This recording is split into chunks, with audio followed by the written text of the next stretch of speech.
السلام علیکم ورحمۃ اللہ وبرکاتہ۔ بسم اللہ الرحمن الرحیم۔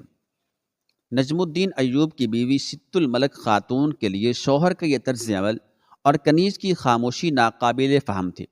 کئی بار اس کے جی میں آئی کہ وہ اٹھ کر نجم الدین ایوب کے کمرے تک جائے اور اس سے پوچھے کہ اس بے رخی اور ناخوشی کا کیا سبب ہے، مگر وہ شدید ضعف و ناتوانی کے باعث اپنے ارادے پر عمل کرنے سے قاصر تھا۔ وہ بہت دیر تک ذہنی خلفشار کا شکار رہی۔ ہزاروں اندیشے اور وسوسے اس سے گھیرے ہوئے تھے۔ اس نے کئی بار اپنے نومولود بچے کی طرف دیکھا جس کا رنگ سرخی مائل تھا، اور وہ آنکھیں بند کیے دنیا و ما فیہا سے بے خبر سو رہا تھا۔ ست الملک خاتون کی آنکھوں میں آنسو آ گئے اور وہ مامتا کے بے مثال جذبے سے بے قرار ہو کر بچے کے چہرے پر جھکی اور اس کی پیشانی پر اپنے ہونٹ رکھ دیے اور کہا، میرے بچے، تم اس دنیا میں کیوں آ گئے؟ ابھی ست الملک خاتون اپنی بات مکمل کرنے نہیں پائی تھی کہ یکا یک کمرے میں ایک بارعب آواز گونجی، آپ کو فرزند کی پیدائش مبارک ہو۔ ست الملک خاتون بہت تیزی سے اٹھ کر بیٹھ گئی۔ اس کے سامنے نجم الدین ایوب کا چھوٹا بھائی شیر کوم کھڑا مسکرا رہا تھا۔ اس کے چہرے سے گہری مسرت کی جھلک نمایاں تھی۔ اسد، کیا تم اپنے بھائی کے پاس سے آ رہے ہو؟ ست الملک خاتون کا لہجہ اداس تھا اور آنکھوں سے آنسو بہہ رہے تھے۔ میں خوشی کی یہ خبر سن کر سیدھا آپ کے پاس آ رہا ہوں۔ اسد الدین شیرکوہ کے لہجے میں کسی قدر حیرت تھی۔ آپ رو کیوں رہی ہیں؟ یہ سوال اپنے بڑے بھائی سے کرو، وہ بیٹے کی پیدائش سے خوش نہیں ہیں۔ ست الملک خاتون نے غم زدہ لہجے میں جواب دیا۔ اسد الدین شیرکوہ کی حیرت میں مزید اضافہ ہو گیا تھا۔ تھوڑی دیر بعد اسد الدین شیرکوہ اپنے بڑے بھائی نجم الدین ایوب کے سامنے کھڑا تھا۔ برادر محترم، مجھے بتایا گیا ہے کہ آپ چھوٹے فرزند کی پیدائش سے خوش نہیں ہیں۔ نہ اس کی شکل دیکھی ہے اور نہ ہی کوئی نام رکھا ہے۔ اس ناراضگی کی وجہ؟ اسد الدین شیرکوہ کے لہجے سے تلخی جھلک رہی تھی، حالانکہ وہ بڑے بھائی کا بہت احترام کرتا تھا۔ تمہیں معلوم ہے کہ مجھے آج ہی قلعہ داری کے منصب سے معزول کر دیا گیا ہے۔ نجم الدین ایوب نے اپنے چھوٹے بھائی کو انتہائی سخت لہجے میں مخاطب کرتے ہوئے کہا، اور اس کے ساتھ ہی یہ حکم بھی ملا ہے کہ ہم دونوں بھائی ایک ہفتے کے اندر صوبہ تکریت کی حدود سے نکل کر بہت دور چلے جائیں۔ نجم الدین ایوب کی معزولی اور شہر بدری کا سبب یہ تھا کہ وہ ایک دن تیر اندازی کر رہا تھا کہ بدقسمتی سے ایک عیسائی سامنے آ گیا اور نجم الدین ایوب کا تیر اس کی گردن میں پیوست ہو گیا۔ عیسائی زمین پر گرا اور چند لمحوں میں تڑپ تڑپ کر مر گیا۔ اتفاق سے مرنے والا عیسائی تکریت کے حاکم اعلیٰ مجاہد الدین بہروز کا غلام تھا۔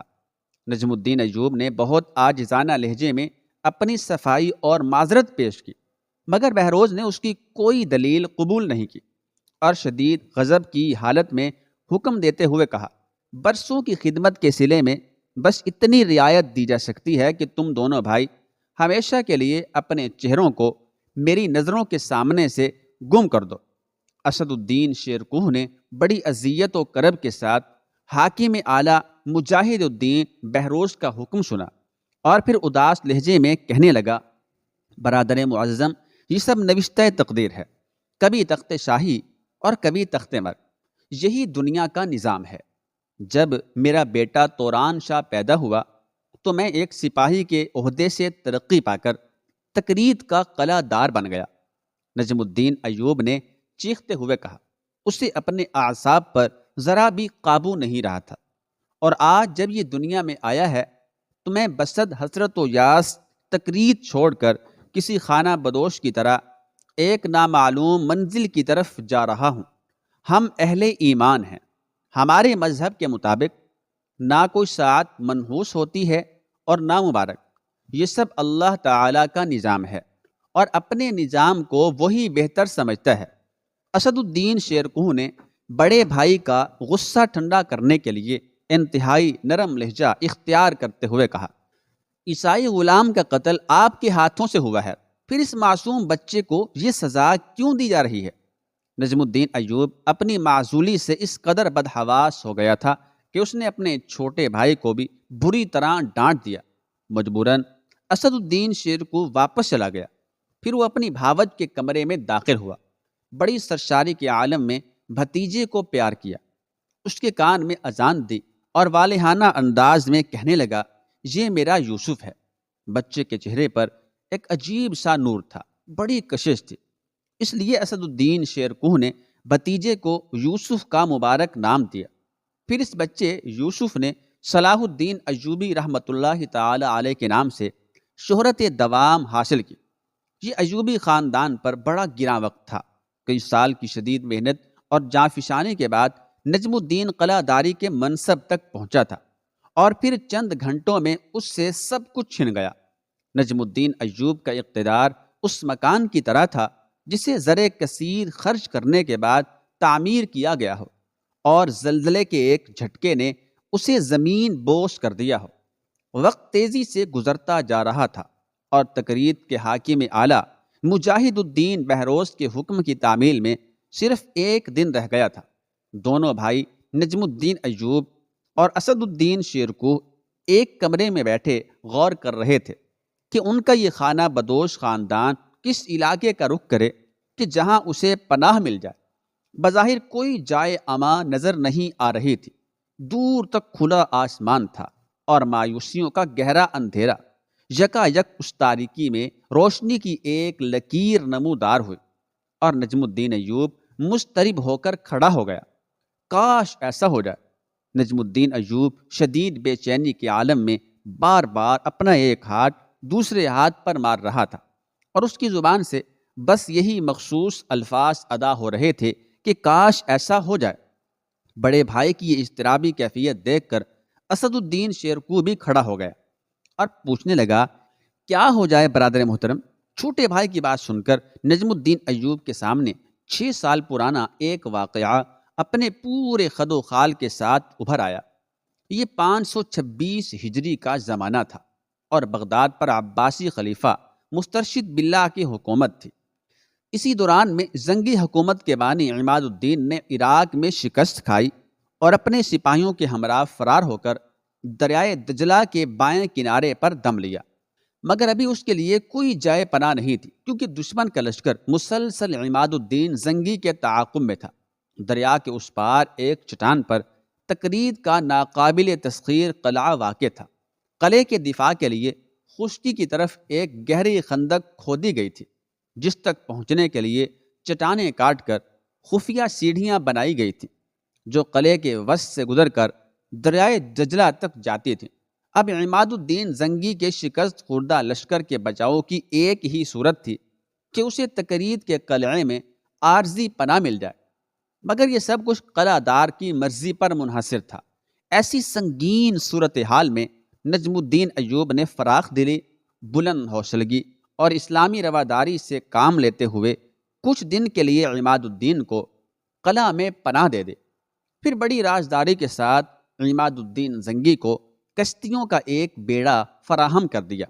آخری کشتی پر سوار ہونے سے پہلے عماد الدین زنگی نے بڑے والہانہ انداز میں نجم الدین ایوب کو گلے لگاتے ہوئے کہا، میرے بھائی، نہ میں اپنے اس برے وقت کو بھولوں گا اور نہ تمہارے احسان کو۔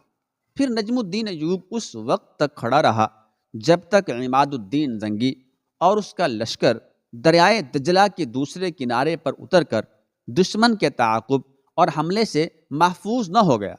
پھر 6 سال بعد وقت بدلا تو عماد الدین زنگی کو پناہ دینے والا خود کھلے آسمان کے نیچے بے امان کھڑا تھا، اور بار بار ایک ہی جملہ دہرا رہا تھا کہ کاش ایسا ہو جائے۔ نجم الدین ایوب کے ان پر اسرار الفاظ کا صرف ایک ہی مفہوم تھا کہ عماد الدین زنگی کو اپنا وعدہ یاد آ جائے، جس نے اس عرصے میں دشمن کو شکست دے کر دوبارہ اپنے علاقے پر قبضہ کر لیا تھا۔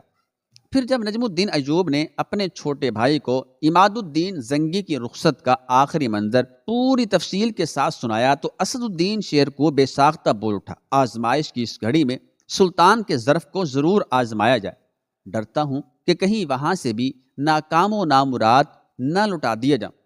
نجم الدین ایوب نے اداس لہجے میں کہا، عیش و اقتدار بہت بڑا فتنہ ہے۔ جب انسان اسے حاصل کر لیتا ہے، جب انسان اسے پا لیتا ہے تو اپنے برے دنوں کو اس طرح بھول جاتا ہے جیسے اس پر کبھی کوئی مصیبت کی گھڑی گزری ہی نہیں تھی۔ آخر ہمارے پاس اس کے سوا چارہ بھی کیا ہے؟ اسد الدین شیرکوہ نے ایک ایک لفظ پر زور دے کر کہا، ہمیں ایک بار سلطان عماد الدین زنگی کے محل پر دستک ضرور دینی چاہیے۔ اگر دروازہ کھل گیا تو ہم سمجھیں گے کہ وہ ایک احسان شناس انسان ہے، ورنہ اللہ کی زمین تنگ نہیں ہے اور وہ بڑا پناہ دینے والا ہے۔ اسد الدین شیرکوہ بڑا اولو العزم اور شجاع نوجوان تھا۔ چھوٹے بھائی کی اس بلند حوصلگی نے نجم الدین ایوب کو بہت سہارا دیا۔ پھر وہ بیوی، چھوٹے بھائی اسد الدین شیرکوہ اور 3 بیٹوں توران شاہ، شمس الدولہ اور یوسف کے ساتھ تکرید کے قلعے سے باہر نکلا۔ اس وقت یوسف یعنی صلاح الدین ایوبی صرف 7 دن کا تھا۔ اس اعتبار سے اس کا شمار دنیا کے کم سن ترین مہاجروں میں ہوتا ہے۔ پھر دشوار گزار اور طویل فاصلہ طے کر کے یہ چند افراد پر مشتمل یہ خانمہ برباد قافلہ موصل پہنچا۔ نجم الدین ایوب کو ہرگز امید نہیں تھی کہ عماد الدین کے دربار میں اس کی شاندار پذیرائی کی جائے گی۔ زنگی حکمراں نے تخت سے اتر کر نجم الدین ایوب کا استقبال کیا اور بڑے والہانہ انداز میں اسے گلے لگاتے ہوئے کہا، خوش آمدید میرے بھائی نجم الدین ایوب۔ پھر عماد الدین نے اسے اپنے تخت کے قریب وزیروں کی صف میں کرسی پر بٹھاتے ہوئے بآواز بلند کہا، تم امن و سکون اور عزت و فراغت کے ساتھ موصل میں رہو۔ اس کے بعد زنگی حکمراں نے اہل دربار کی طرف دیکھتے ہوئے سورہ رحمان کی یہ آیت مقدسہ تلاوت کی، حل جزاء الاحسان الا الاحسان، احسان کا بدلہ سوائے احسان کے کچھ نہیں ہے۔ یہ اس واقعے کی طرف اشارہ تھا جب در بدری کی حالت میں نجم الدین ایوب نے سلطان عماد الدین زنگی کو چند روز کے لیے تکرید کے قلعے میں پناہ دی تھی۔ بدبختی کا زمانہ گزر چکا تھا اور اب خاندان ایوب پر خوش قسمتی کے گہرے سائے پڑنے لگے تھے۔ سلطان عماد الدین زنگی نے نجم الدین ایوب کو اپنے مقرب درباریوں میں شامل کر لیا تھا۔ خانہ بدوشوں کی زندگی سے نجات پاتے ہی نجم الدین ایوب اپنے بچوں کی تعلیم و تربیت کی طرف متوجہ ہوا۔ اب یوسف 4 سال کا ہو چکا تھا۔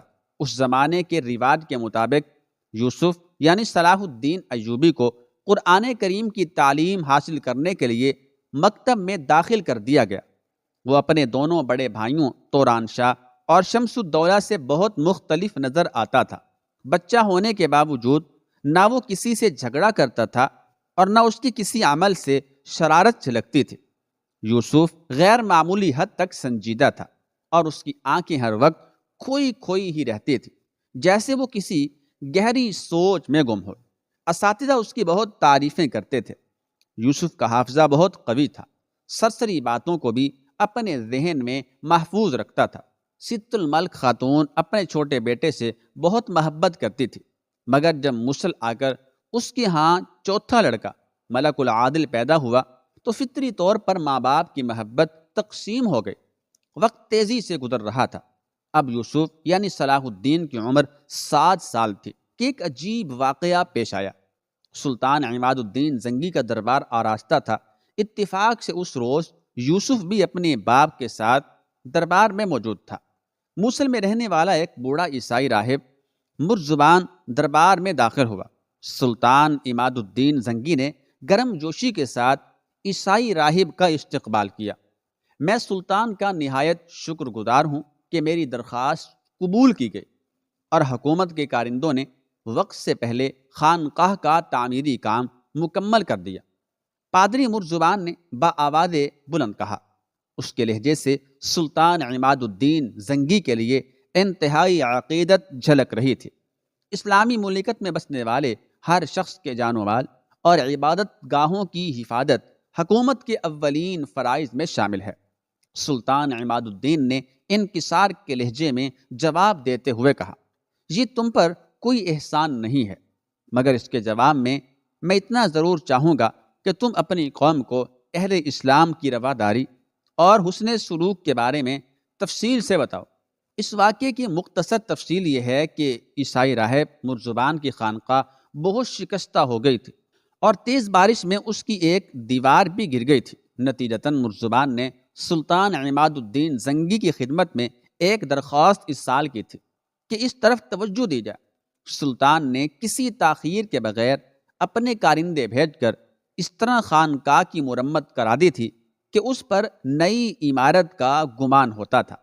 جواباً پادری مرزبان سلطان عماد الدین زنگی کے دربار میں شکریہ ادا کرنے کے لیے حاضر ہوا تھا۔ پھر جب مرزبان واپس جانے لگا تو اتفاق سے اس کی نظر 7 سالہ یوسف یعنی صلاح الدین پر پڑے۔ عیسائی راہب چونک کر رک گیا۔ کچھ دیر تک یوسف کے چہرے کو بہت غور سے دیکھتا رہا، بہت غور سے تکتا رہا، پھر آہستہ قدموں کے ساتھ دربار سے نکل کر چلا گیا۔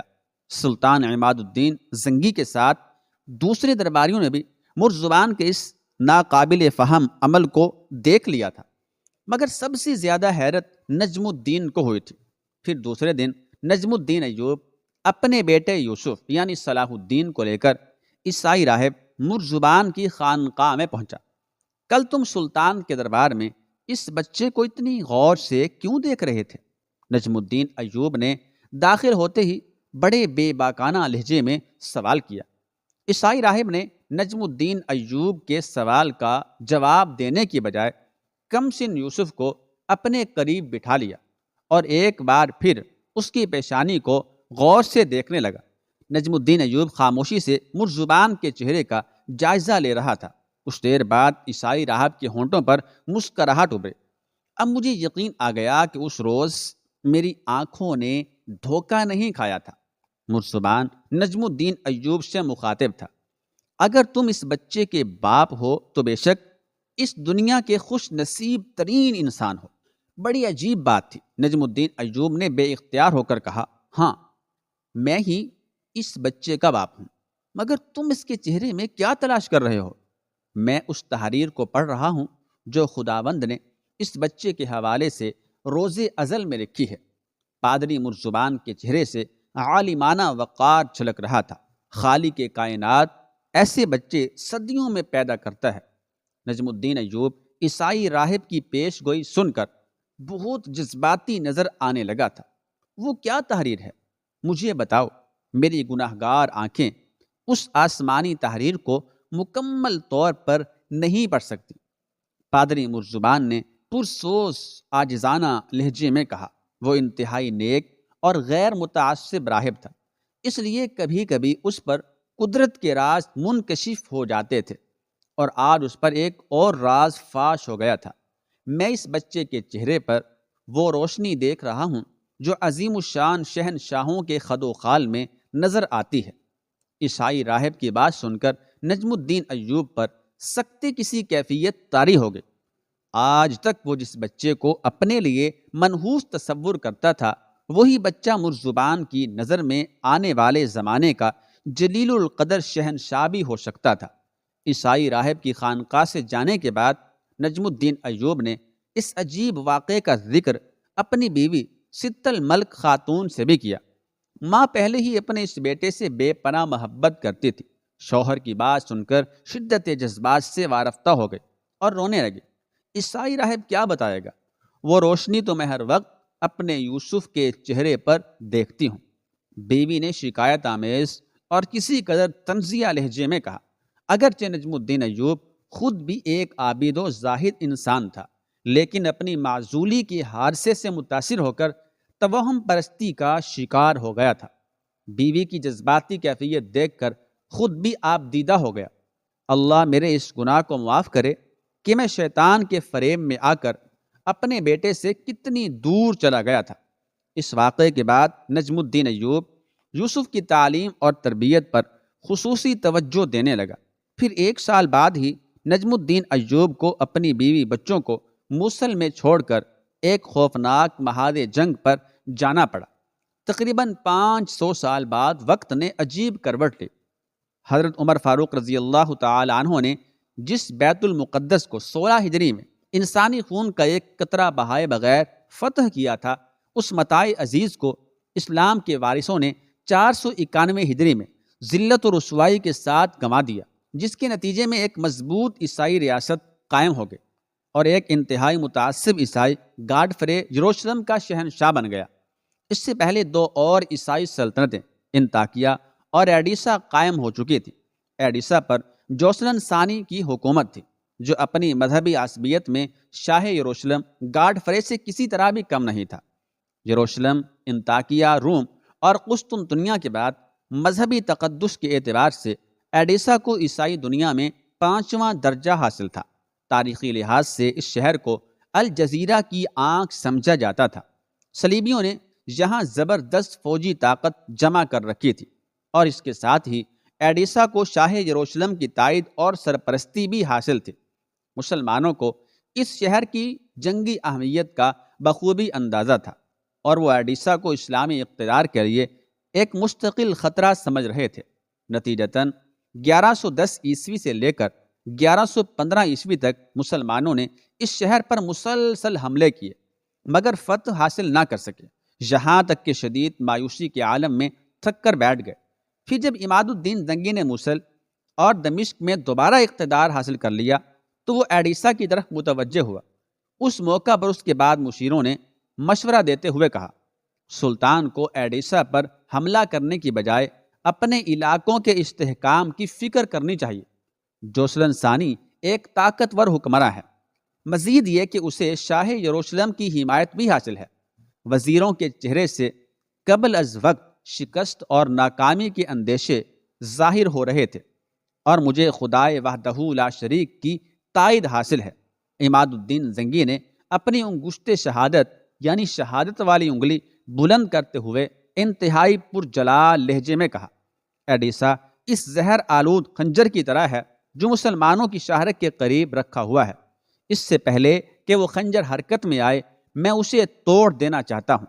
وزیروں نے عماد الدین کے اس جوش اور جذبے کو وحشت اور جنون سے تعبیر کیا، مگر وہ مرد مجاہد تمام قیاس آرائیوں اور مصلحتوں سے بے نیاز ہو کر طوفان برق و باد کی طرح ایڈیسا کی طرف بڑھا۔